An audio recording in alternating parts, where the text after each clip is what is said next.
It's a great pleasure once again, being in the TL around the world. And hello, everyone. Very nice to meet you. I hope we'll have a good session here. Yes, as Rita was saying, that I don't like to speak too much about the details of the whole story, but I like to give you just the general idea, and then I would like to continue with the questions so that I can really answer what you are really wondering about. So the story of Latro, my company, has begun maybe from the beginning. So it's a 12 years old company, and from the first day, as being the founder of the company, I never liked the hierarchy. So the company in the beginning, when it was more like a startup with 3-4 people, we always question about hierarchies, and we never really had that. So it was the beginning of, I think it's the beginning of all the stories, like all other startups. You start with a collective mindset. You start with everybody involved on everything and very agile way. But by the time on the way, when you start to grow as a company, you have more people involved. So you grow your team, and you start to realize that you need something else, to more structural way. You need to do something more structural way. And it was a time, I think, as Latro, we started to become more hierarchical day by day. It was kind of a need. At least we were thinking it was a need. And like when we became 20, when we became 25 people, then it started to have departments and more. The people are started to go with the hierarchical way. The management start to be more clear. And I think it was the time that I since I never liked the hierarchy very much, and I never very much happy with the existing system, I said myself, okay, it has to be something else. And I was questioning on the with the people when I talked to, or on the platforms that I was going to learn some more, and I met the agile management, and it was kind of the closest thing which you manage with the teams, and it might be very good for the Latro that we could at least have less hierarchy. And I think it was the time that I met my friend Mehmet, who's a very close friend, who's a fellow from an organization. And he introduced me the book, Reinventing Organizations from Frederick Laloux. And that's the life changer. That really changed my life, because when I read the book, then I did see there's something else is possible, self-management. And when I finished the book, I came back to my friend and I said, can we do that in my company? And he was very happy, because it was also his desire that he wanted to do it with some organization. And by the way, he has his own consultancy company for Agile. It's one of the leading in Turkey. And we started to make this transformation in Latro. So that's the day that I fired myself. I said, no more boss. I was kind of the general manager, the CEO, and the boss of the company, because I was the founder, and that's how it works. And it's a chemical company. Latro is we are in chemical industry. So it's kind of an industry that is very, very old. So it's not a digital or tech company or any digital tool. It's just a very old-fashioned industry, which is chemicals. And when we wanted to do this transformation, it wasn't, very much known. Not even the self-management, the agile itself, very much known by the industry. So the industry was very much hierarchical, and the people that you are, when you talk about this, was very much surprised. And this was the one part. And another part, we wanted to do it in Turkey.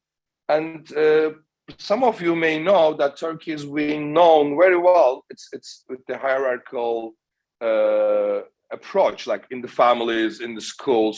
We always have, the teachers in the family. You have the age is a very big thing. You have the old people, and so you always feel from the birth that you are in a hierarchical culture. So having this industry, having the hierarchical culture, would it be possible to make the transformation? And we said we'll try it, and we'll do it like to the end. It's not it's not just the one part. We'll do it to the end. So it was 2 years ago that we started, and just a fast forward coming to this date, and because in the first time when I joined TATW the World, I give more details about the transformation. If you ask today, I'll give you more. But today, I'll just like to discuss about more, if it is possible or not, and what is the psychology behind it. So yes, fast forward after 2 years, now Latro, the size is around 65 people, is a company that completely run by the teams. So there's no managers, there's no hierarchy at all, no C-level, no boss, no someone decides everything. So we have teams, about 6-7 teams, who are running like individual organization, individual micro enterprises, where they decide on everything. They have the power of hire and fire. They have the power of where to purchase the product, where to sell the product, what should be the profit margin, everything. And together, all these teams, as a company, they have the decision-making power on every strategical or operational decision, and which is really a decentralized autonomous organization, which is for me is a real teal organization. Just as some examples of Latro, there's a big inflation all over the world, but especially in Turkey, it's crazy.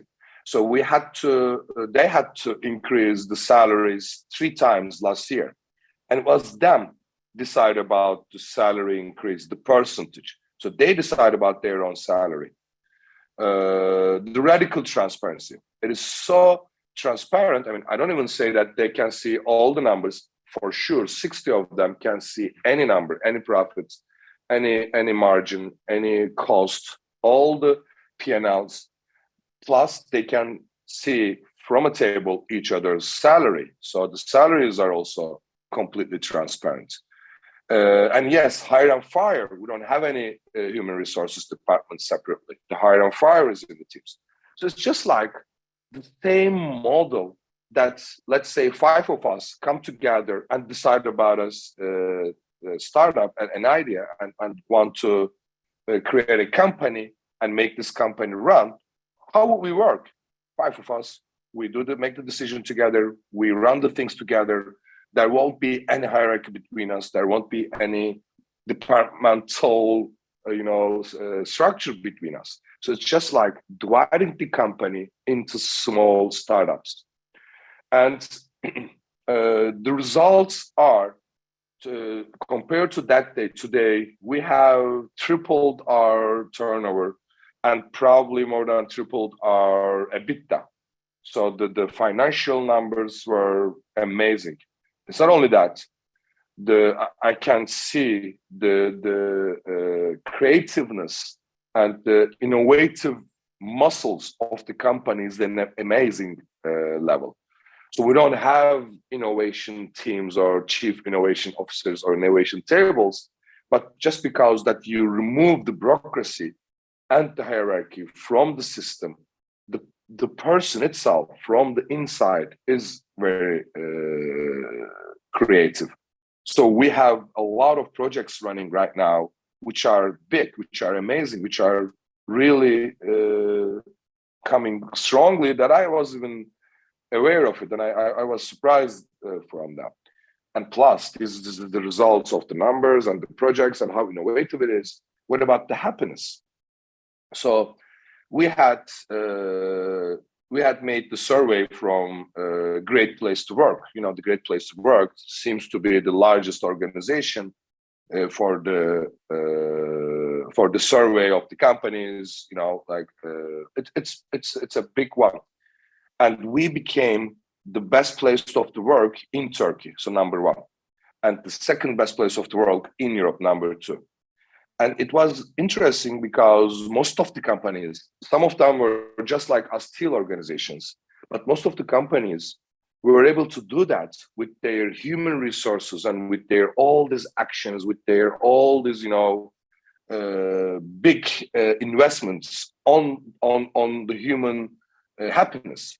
What we did was zero, nothing. We haven't done. We don't even have a human resources department. So nobody is really trying to do something to make people happy. Again, naturally, when you give people the power of, making decisions together, the collective approach, and when you say that there's no hierarchy, so nobody is over anybody, then for naturally it's became a place that they really want. Since because I'm a strong believer that work is not some place is bad, or working is not something that you have to do for your retirement. Working is great to build up or grow your own self. It's a great self-development. But why we are a little bit of thinking the way that the work is some place that we have to do before the retirement, because of the bureaucracy and the hierarchy, for my belief, because you have to wear a mask. There's no wholeness in a hierarchical system. It's impossible. Like whatever you do, as long as you come to a place where someone is, when someone is your boss, and if you are the boss of some other people, you can't be 100% yourself. You have to have a mask to play that role. So when you take out the whole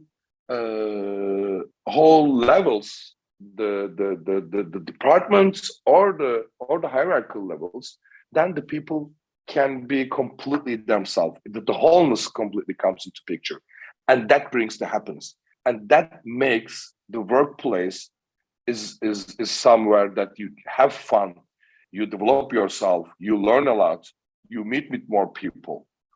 So in Latro, we don't even talk about life work balance, because we don't believe there should be a different two things has to be balanced. They both are one life. So work is a part of life, just like your family, just like your spouse, just like your kids. So we believe if you don't wear the mask, if you become yourself, completely yourself, then you don't talk about balance. I mean, do we talk about spouse and kids balance, or do we talk about families and friends balance? Then why we talk about work and life balance? Because the work is a place that we are not us. It's not us. It's not me that if I have this existing hierarchical and departmental system. So again, yeah, in Latro, I mean, we have a complete freedom. As I say, they run themselves, means no time for a start of the day and no time for finishing the work, or holidays. There's no such a limit on the holidays or the days, whatever. It's the teams that they have internal decisions that they make. So it's not, by the way, a selfish organization. So it's not a one person can decide for himself. He has to, or she has to, convince her team. So as long as they convince each other, so they are a collective one or organism. As long as they are okay with each other, yeah, they have complete freedom, and I believe that makes the people approach differently to work. And for me, I believe from my point of view, it is the same. Like at those days, I was the boss. I had this big room and like a large table with everybody was just greeting me, and I felt good because it's great for the self ego. That I feel very good that a lot of people is just just asking me everything, and I'm the big boss. I'm the god. But it's I understood that that's the biggest prison a person can really create for himself. It's a big prison. The ego is the prison because you feel good for your ego, but at the same time you are alone. At the same time, you are the person who has no freedom at all. The boss, the founders, we thought that they have the freedom. They can come anytime they want. They can go anytime they want. No, it doesn't work like that. Because if you are the boss, if you are the CEO of a company, most of the decisions come to you. And if you are not that, the company goes very bad. So if you don't want to lose your money or you lose your future, you got to be there. So there's no freedom.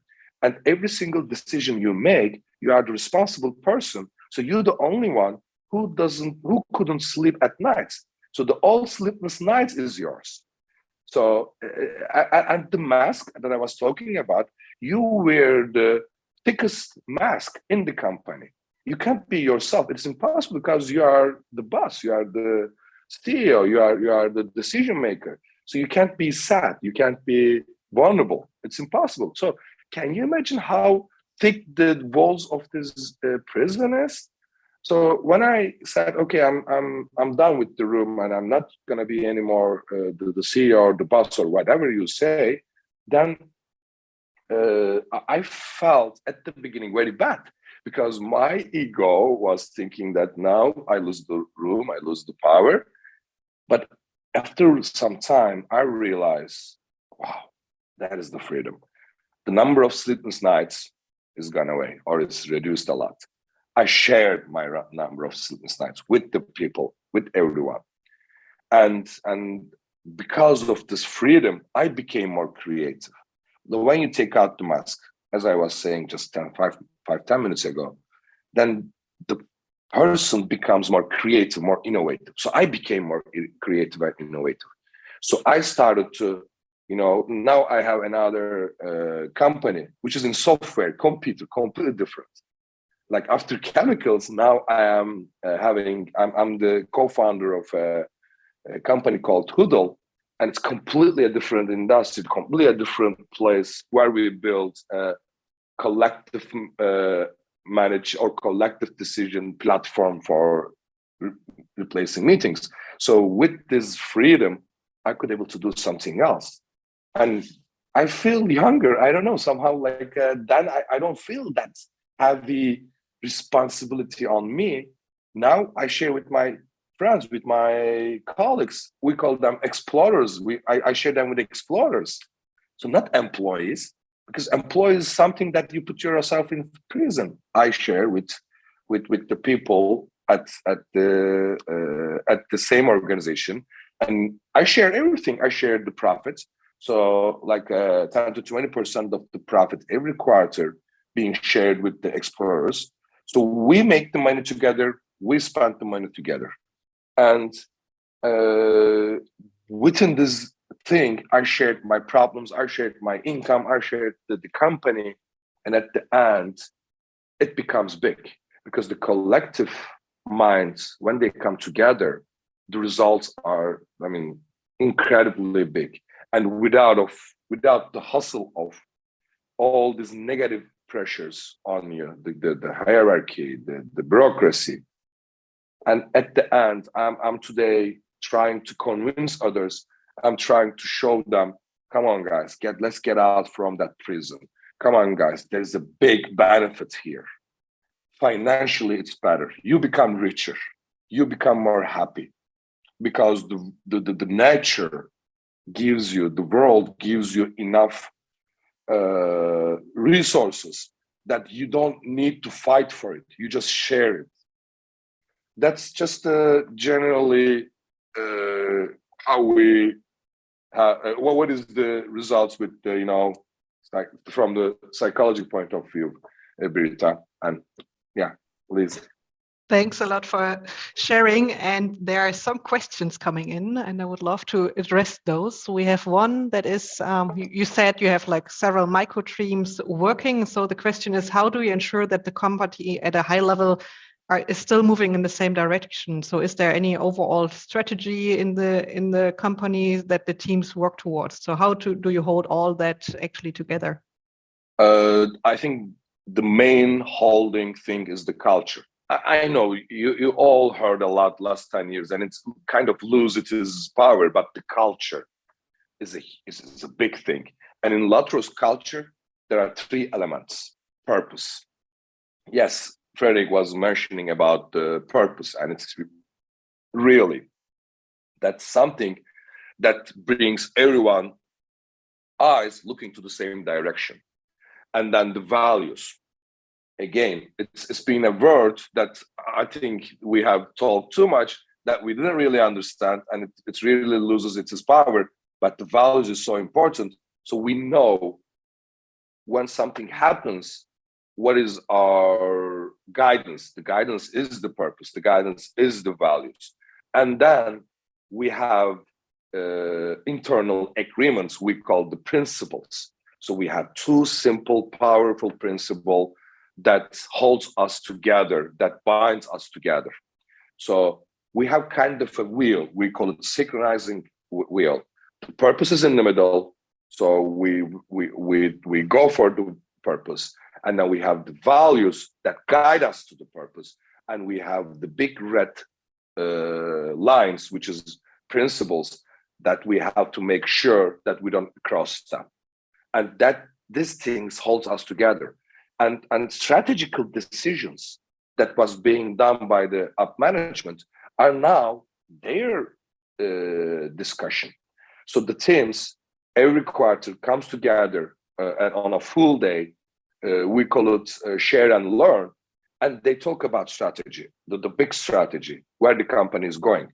Or each team brings a strategical project is being judged by the other teams. And there's no any structural way of it. So we don't say, okay, we vote for the decisions and this is the level of the, no. Naturally, the people have sense. I mean, we forget about one thing, the people have brains. So with all the structures that we are trying to put, we are trying to make the people as a robot because we believe they're gonna make a mistake. So instead, in order to stop that mistakes, we just try to put too many rules and too many structures. So in Latro, what we did is we killed them all. And we said, okay, we are trusting on people's choices. We are trusting on people's decisions because they have brain. I mean, sometimes you forget that the people have emotions and brain. So we think, okay, if they make this decision, what would you do? I mean, they don't make that decision because they have brain. They're not robots. They're not like they didn't come from the moon. They're from Earth. So whatever you think as a boss, they also think the same way. Yes, some of them can think in a different way, but as a group of people, they discuss and they decide in the sense of manner. Is that the correct word? I don't know. Like they go in a correct direction. Thanks for sharing. I really like that. It's really something we should remind ourselves about, I think, several times. And we have a short follow-up question on the one with the values and purpose. Can you give a concrete example how you actually use those values and purpose in practice? Yeah. So if you have a discussion, would you point that out or how do you do that? Yeah, sure. Like, for example, we have the values, the purposes, creating extraordinary solutions. So this is like the finding always the new ways. So in the company, chemical industry is an industry that you can go very commodities. So in order to us to stay in specialties and become always creative and innovative, we have the purpose. It gotta be an extraordinary solution. You gotta, so that's kind of like the main target. And the values, let's say one of our values is being explorer. So we say be explorer. And another value, which is, I think, is one of the, how to say, it's very important how I explain this. Let me show you if I have it here, the values and I need to explain you the wheel, because the wheel brings everything to inside. I don't know if I can. Oh, it's Yes, not. you should be able to share the screen. It's not, but it's not here in my. I'm just checking if it is it there. Okay, if I start from the principles, then you will understand better. Like we have two main principles, which is that commitment is one principle and self-management is another principle. And what this says is, if you commit on something, it's kind of like a internal agreement. If you commit on something as an explorer, you gotta bring it up. And if you cannot make your commitment, you have to inform the other person in advance. So it's kind of like a principle. You cannot pass that principle. So it's kind of a red line. So beyond that, there is the expert. Being expert is another value. So in the discussions, if it comes to a point that is needed a kind of technical or an answer coming from the technical part. So being an expert is our value. So we do respect the expert, means the person who knows the thing mostly. So when you don't have the departments, then you have to create this value. You have to have this value to respect the person who has the knowledge.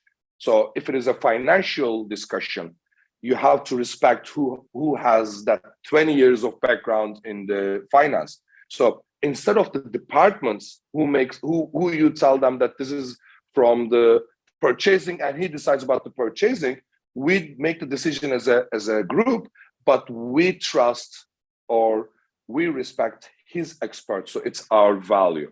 So this kind of values, just as an example, and the principles holds us together. Wholeness is another value. So it's very important that you are yourself. So you respect to the person. If he doesn't feel today very well, if he wants, like a break, if he doesn't want to be there, so you respect. So these are the values that holds the people together. Thanks a lot, Haluk, for sharing. Let's see what else we have in Menti.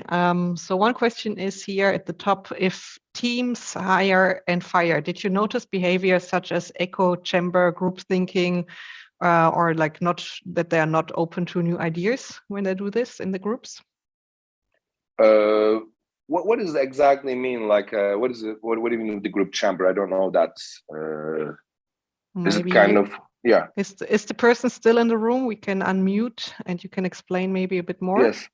Yes, please. Who put then I can understand better. The question: if team hires and fires, did you notice behaviors as echo chamber, group thinking, or that they're not? I think that's that they just maybe that there's more one leader and everybody echoes this, or that there's no new chance for a new team member in that group. I can imagine in that direction. Okay, now I understand. If I understand correctly, there might be. I mean, maybe because as a group like 8 to 10 people, yes, maybe it happens that way. But I think it's so transparent, the whole system, and the system works like one organization, one organism. I don't think if any group goes this direction will have the success or will have a good feeling from the others. So as one, we call them, by the way, hubs. As if one hub acts like that, I'm sure the other hubs will not allow it.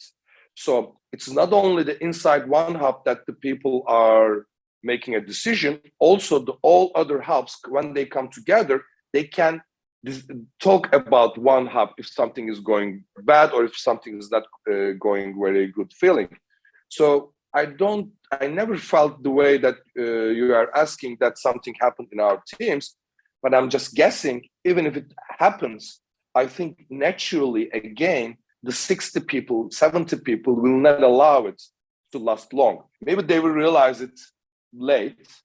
I mean, maybe they realized after 5 months, but I don't think they will allow the one team goes the wrong direction. But we haven't faced it yet. Thanks for sharing. I think one follow-up question that we could maybe add: Do you have a firing process? So is there no firing, or is there somehow a way, for example, also to fire a person if there's no fit for whatever reason? Yeah, we have no processes. I mean, in that direction, because it is the teams. Again, it's the teams that they do together.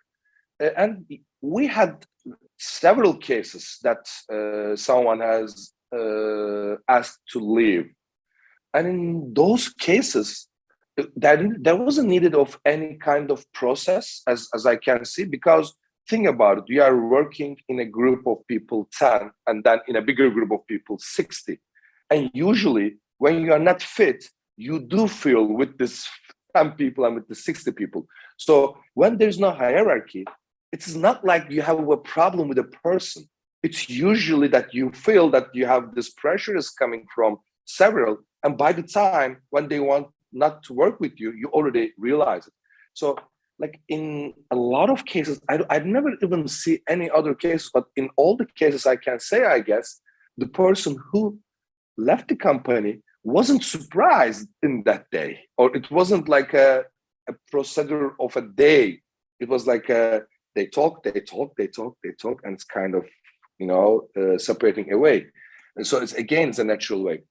And by the way, with these questions, I have to mention one point. I believe the self-management or being a teal organization is not solving everything or is not 100% perfect. So like the question you asked before, if a team goes, like one person's eco cycle that you were saying, if it goes to that direction, yes, it may go, and which is a danger, and it's something that can create some problems. But compare this with the hierarchical system.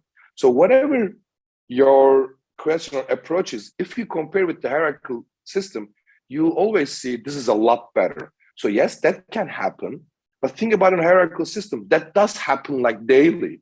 So one person with the power of the title can lead a group of people to a very bad place, to some place which is completely very bad, and nobody can do anything because the system gives him the power. And we have a lot of examples of politics. Don't make me talk. I'm from Turkey, so. Yeah, I mean, if you give a title to someone, that's a lot worse, a lot big chance that that thing goes wrong. Yes, there is this also chance also in teal organization or in self-management, but it's a comparison. Thanks about sharing this perspective. We have some other questions in Menti, and also please go into Menti. You can vote up the questions. So if there's something you really like to know, please vote for the questions as well. So the question is, could you share more about the salary process and what are the criteria for salary decision, and how do you ensure this agreement with the salaries? Yeah, so the salary, we don't have a performance performance system. So we don't measure the performance of the people. It's gone. So what we did is, it was a year ago, as a team, by the way, we checked all the other companies in the market in our field, chemicals field, and we tried to understand what is the highest level of salary for a person, let's say 5 years experience and university graduate. So we built it a kind of 3 tables. So these 3 tables has one simple criteria, which is how many years of experience and what is the level of education. Nothing else. And why we have the 3 tables? Because one table is the business runners, other table is the business operators, another table is the business developers. I'm not going to go in details, but just like sales and business developers, or the person who works in the warehouse is business operator. So business developer is a sales business operator. Business runner is just the person who takes care of the accounts. So there's a slight difference between these tables, but each table belongs to how many years of work and what is the university graduate. So we managed to have these tables agreed with everyone.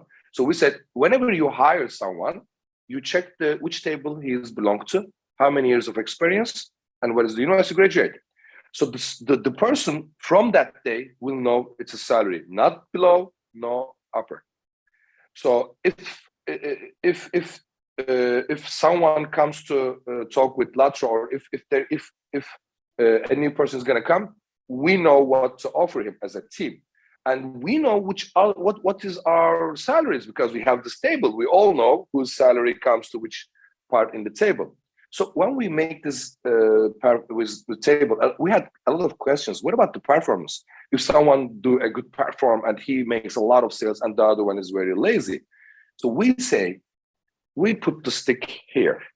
So we said, what is the best salaries around here? So we put it here. So if someone performs in this level, it is the person's responsibility here to tell this guy, how can I help you to bring your performance here? Or it is his, again, duty here. I'm sorry, you are not putting your effort enough. You are not even taking care, so I don't want to work with you. So we said, this is our line, and you guys, here's the game. Play it. And if you are not happy with someone's performance, help him. Ask him why. It might be the reason that he has going through some very difficult time in his life. So give him 3-4 months, but don't give him less salary because of less performance. But if it's because he's lazy and he doesn't want to work, then talk to him and tell him that you don't want to work with him. So let him go. So it's like for my opinion, any performance model is not working, and it's not going to work because there's so many perspective of a performance for a person, and plus the current situation, and plus the emotional levels.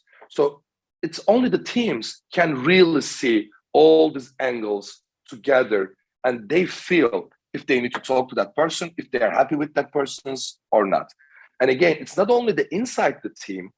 If the whole team falls into the track of, okay, let's guys, don't work this couple of months. We are the team and we decide about everything. Then the other teams comes into the picture and they say, we are sharing the profit together. So why you are not putting your part? Because each team creates the profit, puts into the pool, and from the pool, everybody gets their part. So it's from the pool. So each team is also responsible from each other's performance. And on the profit sharing model, so some constant comes from the salary, and another one is how many years in Latro. So now we create that you need to stay longer in Latro to take more part from the profits. But as a salary, from the first day, you may have a same salary with the same experience of a person who worked in Latro for 10 years. So the salary wise, because we believe the salary is the money that you need to get it for living. So in the same living condition, let's say we are both 35 years old, they're gonna get the same salary. So what is the benefit of staying in Latro, being in Latro for 10 years? Then it comes to the profit sharing model. Now you are a more partner because you have been put 10 years of your life into Latro's development. So I don't know if I could explain that. No, thanks a lot. Very, very, very interesting how you set it up. And I think a nice question to follow up on is in the Menti at the moment, because you said, okay, they need to hold each other accountable. There might be conflicts when people are not performing. And the question is, do you train your people on those skills of self-management, receiving feedback, dealing with conflicts and decision-making? So how do you assure really that the people are able to do this? It's a very good question. So it was one of the very key elements of our transformation process. So during our transformation process, we had a separate 2-3 consultant just worked on soft skills.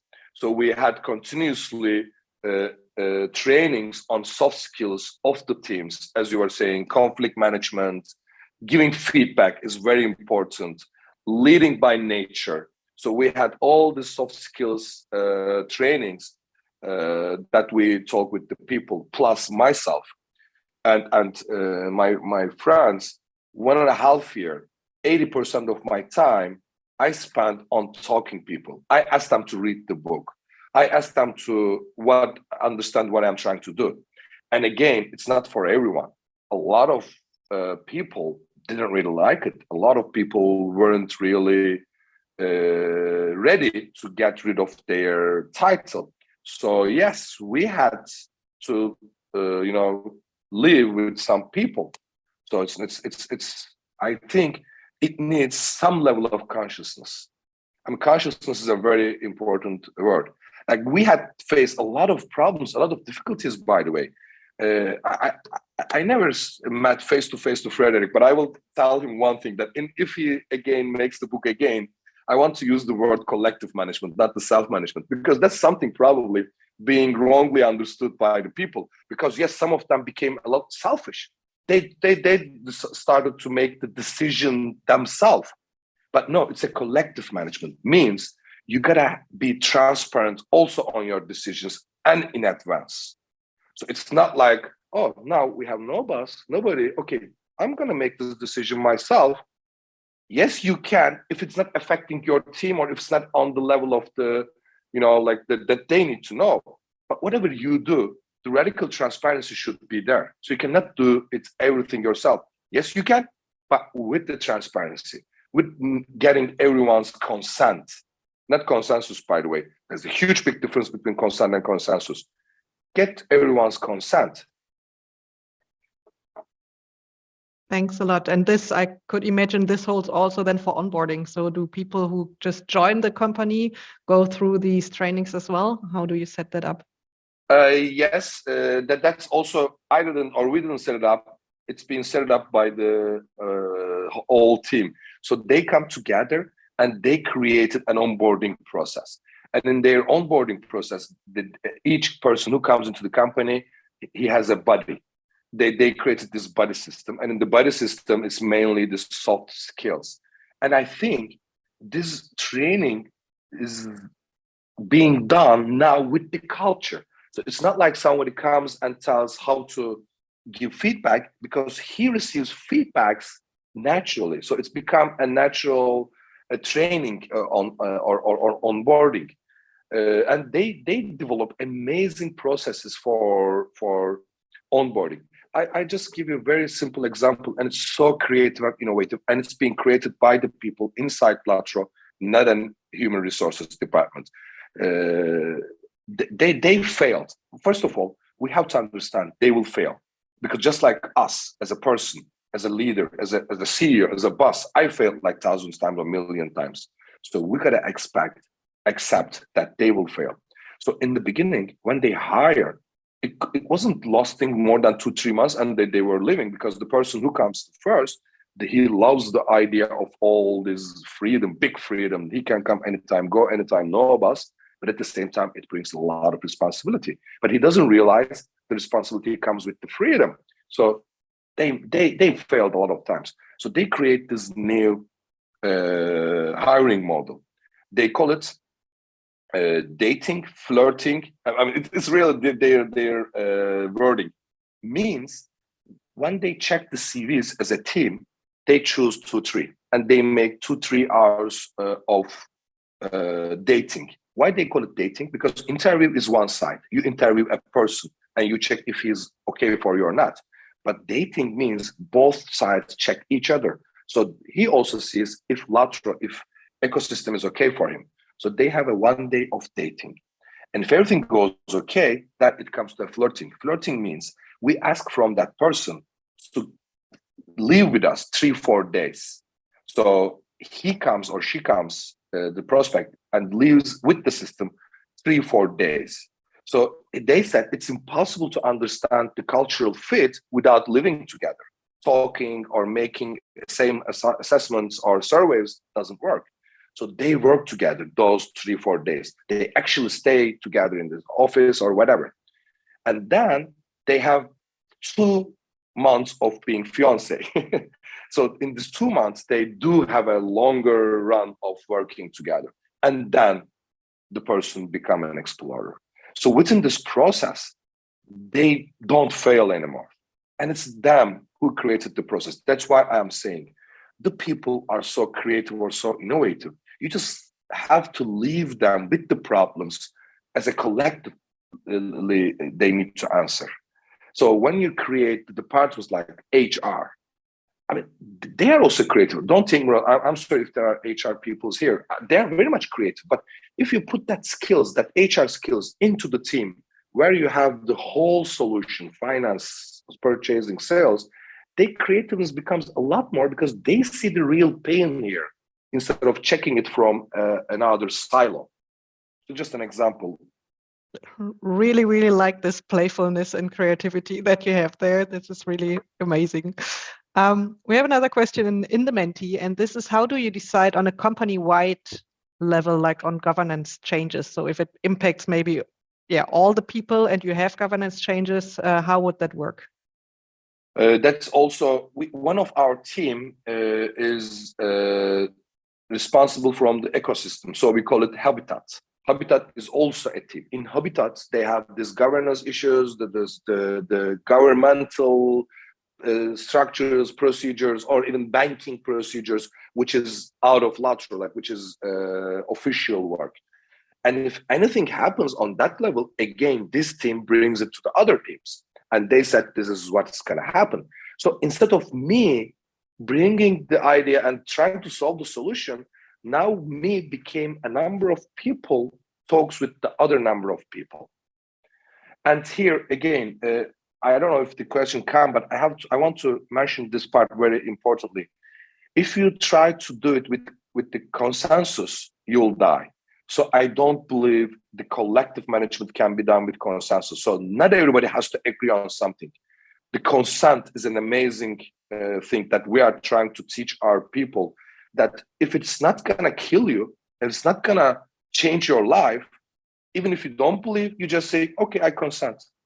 And if it's gonna do that, you say object. So if there's no objection, the things moves with the consent. So instead of coming this 10 people on the same idea, or 60 people thinking the same way, we just say, oh, this is the case. Someone says, this is the case, I need to change. Does anyone has an objection on it, or any better idea on it? If there's no objection, if there's no any better idea, even though the people doesn't believe that's the way, this is okay, let's try your way. So there's a big, again, culture of trial and fail. So just like in Agile, you experimented in very MVP way, and then you experiment another one, instead of trying to stay in consensus way. That's the problem, again, in politics, in parties. Like 20 of them comes together and they trying to create the consensus. But whenever they cannot, they try to start voting. I'm a little bit, like in Latrell, we tried not to go to voting or try to go in consensus. We say, okay, you discuss, even if you are not agree, make it in a small piece and try both ideas in some certain time. So go with the consent. It's not going to kill anyone. So that is the thing, how we teach them to manage with the conflict. Thanks for sharing. So it's a very fast learning environment, I would say, so that you can just go try out and then you learn. And of course, you need to adapt as any solution, even if you have decided in consensus, that often doesn't work, right? So that's really this learning experience that you have in a very fast way. That's why we have the, I think, hierarchy. That's the main reason, because the people cannot stay in consensus. So we say, okay, someone make the decision. That's why I got the questions. Who makes the final word? I say, why we need to make a final word? We just need to think more to try in the smallest portion of any idea that can show us if it is okay or not, so that it can be an experimental mindset. We call it experimental mindset. That's very important, not consensus. Experimental mindset. I wish one day the politicians will understand it, because I understand that they may think good things about their country or their people, but they just talk months, weeks, they discuss, they kill each other, but they don't try it. They don't try in some small town, any idea. Instead, they try to make the consensus, and they want to do it in the whole country. Thanks a lot for that perspective as well. We have one question referring to transparency, because we heard already, I mean, salaries are transparent. Everybody has the charts and they know about it. But is there anything that you decided not to share? And if yes, what was it? And the reason for it? Or is it just everything is open? Isn't Frederick an amazing person? He was saying radical transparency, not even saying transparency. So radical word is very important. No, it's not, because I gave this example. I heard from somewhere. I'm not sure if I'm explaining the story very well, but think about a relationship, a marriage, a man and a woman. Is it possible that the husband comes to home and says, wife, you trust me because you know what I do 6 days of a week, but don't ask me what I'm doing on the last day. Does it create the trust? Does it create the real trust environment? Or is it okay that you have 80% of the transparency, but not the 20%? No. If you really want to become a teal organization, a self-managed organization, the transparency is to the end. My credit cards, my own money that I get from companies being transparent as a founder. So the whenever I need something, the people know. They know what I have.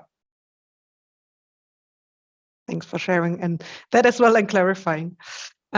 We have one question also in the Mentee. I mean, when you shifted to this new ways of working, I would say, was there initial resistance from the team members that were there? And how did you deal with this? I think that is stuck in many minds here in Teal around the world when you start shifting. So what happens and what happens with the people who have high resistance?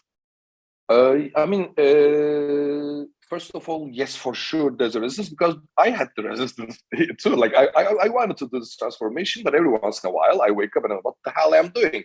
Because there's no example, there's no single example around us in Turkey, and not a single example in our field. So first of all, it's something that I know, and most of the examples, by the way, still in Europe is just like I was saying about the transparency. They are not the full example for me. Self-organization, because most of them still have C-levels, but then below C-levels they have this self-management. So our way was radical. There's not even going to be any boss, any C-level at all.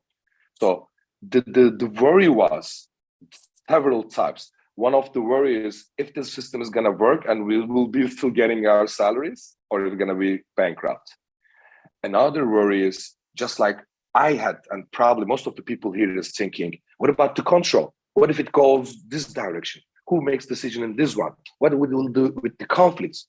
All these questions, which start from not trusting person, not trusting collective minds, not trusting collective wisdom. So yes, it was very difficult. And I just said, like, I don't know, in the beginning of our discussion, yes, we lost a lot of people because some of them said, I never believed. So, like, yes, it wasn't easy. Some of them, but the great thing was, and I'm taking from here, some of them, as they were leader, they immediately bought the idea. And it was my luck. Most probably because I told you, I never believed in. So probably I choose the people who doesn't really believe in these, levels. So I guess that was the reason that strongly it's being accepted by the people that I have started with. But yes, we talked a lot. We spent a lot of time. I mean, can you imagine? Like almost a year, I felt that I'm not doing business at all because I was just talking about this transformation and not talking to customer or supplier. I was talking about this transformation with the people personally, dinner, lunch, coffee. So it wasn't easy. Thanks. And I think one question that fits very well there is, I mean, after all that experience that you made from shifting more hierarchical company now to a teal company, what are your advices for people who want to get started with this? What are the kind of key learnings that you could share with the people here? There are lots of I don't know, like what maybe your top 3 or something. The key learnings on the transformation process or at the end? Which one is like on the results or on the No, I think on the starting point, like how on the journey. On the journey. Okay. Yes, I think the culture is a must because that is the bonding part of the journey. So you start with the culture. You make sure that everyone is looking to the same direction. Otherwise, when you leave the system to the organism without a purpose, that's not gonna last long. Just like a habitat in a forest, the purpose is probably simple to stay alive. So you gotta give something to the team. As a, you're gonna decide together with something on the culture. So culture was a very important learning, and ego, that you have to make sure that within your experience that tell people ego is not a good thing. Ego is just like a cigarette. When you smoke, you feel you are enjoying, or it's just like a, I don't know, other things that when you do it, you think you are enjoying, but you understand when you quit it, it's a lot better. And then sharing. I think when I talk to the big companies, they ask me to talk about this, and they want to change because they see the world is changing. The new startups are coming and killing them. And what I am telling them, what they don't understand is everything starts with sharing. Means like if I want to give my responsibilities, if I want to share my responsibilities, then I better share the income too. So most of the companies, they just say, we are a family, we are working together. I mean, come on, we are a big family, we're a group. Oh, by the way, the profit is mine. So the companies, and I'm glad now it's changing in the world, is not the places for shareholders. It is the places for stakeholders. And it's changed even in I think the top 100 CEOs of the world, they have this kind of a community. They changed their statement. So it's a stakeholder that we have to take care. So we have to understand that we're going to share everything, responsibilities, and also the income. And radical transparency, we talk a lot. There's no less transparency. If you want to create this trust in the environment, it has to be radical. You shouldn't be afraid of leaking any information.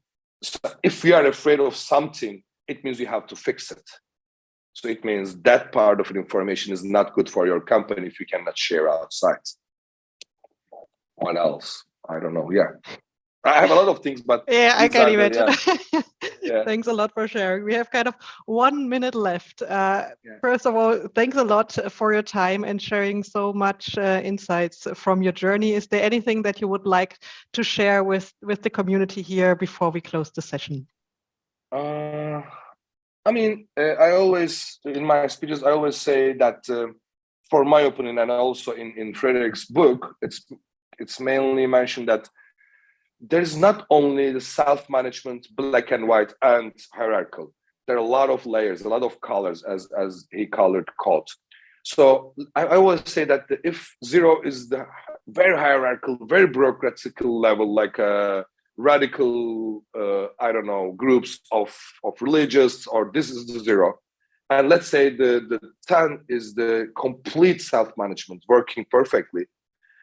We should be able to convince people to bring them a little bit upper level. So a little bit less hierarchy, a little bit more transparency, a little bit whatever it is. So when I make this call, the people have this idea that it's impossible for us to do that, like a big change in our company. Then don't make it. Just start with small. Because if we can really achieve this, the world become more collective mindset, become better place to live. So we're going to make sure that we convince around us to become more and more collective, become more and more transparent.